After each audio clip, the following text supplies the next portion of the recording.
केशवजींना mute करा. अतुलजी please मुद्द्याचं बोला. युवा काँग्रेसनी स्टेशनवर काय केलं तिथपर्यंत घेऊन जावं लागेल मला चर्चा. ऐका, ती चर्चा त्यांनी काय नागपूरमध्ये केशवजी ते बोलतायत त्यांना बोलू द्या. यांनी जे मुद्दे उपस्थित केले ते मी बोलतोय.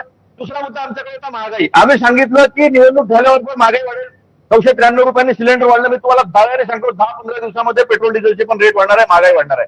नंतर मी सांगितलं आसाममध्ये जे डिलिमिटेशन केलं ते डिलिमिटेशन इतकं घाणेरडं आहे. 2 मतदारसंघाच्या मधून मतदारसंघ म्हणजे पूर्व समजून घ्या, पूर्ण दक्षिण नागपूर आहे, त्याच्यामध्ये पश्चिम नागपूरचा मतदारसंघ आणलेला आहे. म्हणजे आपल्याला सोयीप्रमाणे आसामचं जे डिलिमिटेशन केलेलं आहे ते इतकं चुकीचं आहे आणि कोर्ट तर काही करतच नाही आहे. सरळ बोलतो मी.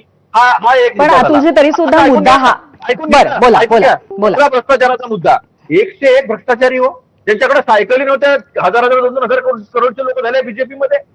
हे भ्रष्टाचार सांगणार आहे. भ्रष्टाचार करतात काय? बँकेच्या बँका लुटून यांच्या मित्रांनी यांच्या कानामध्ये सांगून देशाच्या बाहेर गेलेले आहे. पण अतुलजी हे सगळे मुद्दे जर खरे असतील तर ते लोकांपर्यंत पोहोचवण्यामध्ये आणि त्याचं मतामध्ये परिवर्तन होण्यामध्ये का कमी पडतंय?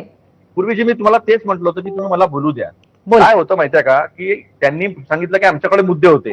त्यांनी जे मुद्दे घेतले त्या मुद्द्याची काट मी तुम्हाला सांगत होतो की जनतेला सगळं माहित होतं. हिंदू मुसलमान मला सांगा, या देशाचा निवडणूक आयोग जेव्हा शुभेंदू अधिकारी निवडणूक मतदान सुरू असताना चलो हिंदू बाहेर निकलो वोट करो, हिंदू बाहेर निकलो वोट करो एक असताना ऍक्शन घेतली. नितीन नवीन सीआरपीएफच्या गाडीमध्ये बसून फिरून आला. त्याच्यावर निवडणूक आयोगाची कुठली कारवाई नाही. 27 लाख मतदार ऍडज्युडिकेशन झालं नाही. एकही मतदार बाहेर राहू नये हे बेसिक प्रिन्सिपल आहे. This is the stated basic principle of the constitution that a single voter should not be averred of his voting right. अतुलजी आपल्याकडे अगदी शेवटचे 20 सेकंद राहिले. तुम्ही एका वाक्यामध्ये कृपया बोला, एवढंच मला म्हणायचं. बोला. पूर्वीजी घ्यायचं नाही सत्य तर ते एक जरी खोटे मी उद्यापासून राजकारण सोडून देईल. बर तुम्ही मुद्दे विचार. किती वन साइड एक मिनिट केशवजी. हा मुळामध्ये मी आता मुद्दाम उदाहरण दिलं की 20 ज्या टॉपचे मतदार कमी झाले, अशा मतदारामध्ये 13 जिंकले कमी झाले.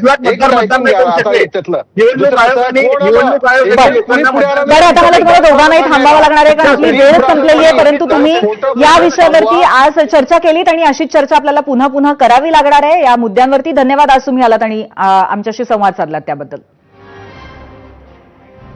जाऊया पोल सेंटरला आणि पाहूयात या संदर्भात आता